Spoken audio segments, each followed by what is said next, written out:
Hi is my friends, എല്ലാവർക്കും like W ചാനലിൻ്റെ പുതിയ വീഡിയോയിലേക്ക് സ്വാഗതം. എന്തുണ്ട് വിശേഷങ്ങൾ? എല്ലാവർക്കും സുഖമല്ലേ? എല്ലാവരും ഹാപ്പിയല്ലേ? ഹാപ്പി ആയിട്ടിരിക്കുക. എനിത്തിങ് അപ്പം ലൈവാസ്റ്റ് കോപ്പാണ് ഓൾവേസ് പോസിറ്റീവ് ആയി. അപ്പം നമ്മളിന്ന് നോക്കുന്നത് വിഴിഞ്ഞം സ്പെഷ്യാലിറ്റീസ്, വിഴിഞ്ഞത്തിൻ്റെ പ്രത്യേകതകൾ. അപ്പോൾ അതിനെക്കുറിച്ചാണ് നമ്മളിന്ന് നോക്കുന്നത്. വിഴിഞ്ഞം കേരളത്തിൻ്റെ തലസ്ഥാനമായ തിരുവനന്തപുരം കോർപ്പറേഷൻ്റെ പരിധിയിൽ വരുന്ന ഒരു പ്രദേശമാണ് വിഴിഞ്ഞം എന്നത്.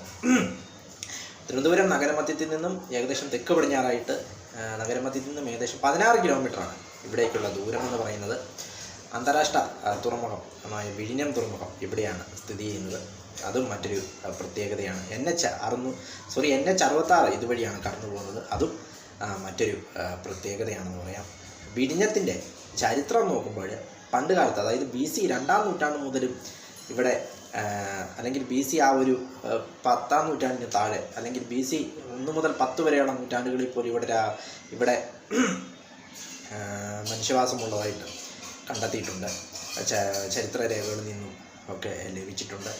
പണ്ട് കാലത്ത് ആ ഒരു കാലഘട്ടത്തിൽ ഇത് ബലീന എന്നായിരുന്നു അറിയപ്പെട്ടിരുന്നതെന്ന് അവിടെ നിന്ന് കിട്ടിയ ചില മൺപാത്രങ്ങളിലും രേഖകളിൽ നിന്നുമൊക്കെ ലഭിച്ചിട്ടുണ്ട്. ബലീന എന്ന പേരിലായിരുന്നു ഇത് അറിയപ്പെട്ടിരുന്നത് പണ്ട് കാലത്ത്.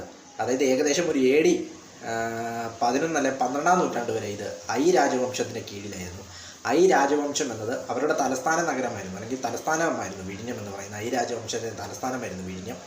അതായത് രാജവംശം എന്ന് പറയുന്നത് നാഗർകോവിലിനും തിരുവല്ലയ്ക്കും ഇടയിൽ വ്യാപിച്ചു കിടന്ന ഒരു രാജവംശമായിരുന്നു. രാജവംശം അവരുടെ തലസ്ഥാനമായിരുന്നു വിഴിഞ്ഞം എന്നത്.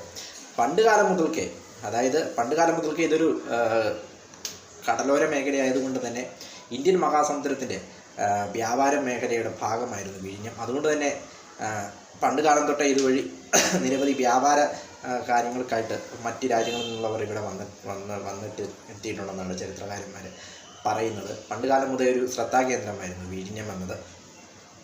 അതിനുശേഷം ഇത് ഡച്ചുകാരുടെ കീഴിലാവുന്നു. അതിനുശേഷം ഇത് ബ്രിട്ടീഷുകാരുടെ കീഴിലാവുന്നു. 1940-ലാണ് ട്രിവാൻഡ്രം കോർപ്പറേഷൻ രൂപീകരിക്കുന്നത്. തിരുവനന്തപുരം കോർപ്പറേഷൻ രൂപീകരിച്ചപ്പോൾ, ഇന്ത്യക്ക് സ്വാതന്ത്ര്യത്തിന് മുമ്പ് തന്നെ തിരുവനന്തപുരം കോർപ്പറേഷൻ രൂപീകരിച്ചപ്പോൾ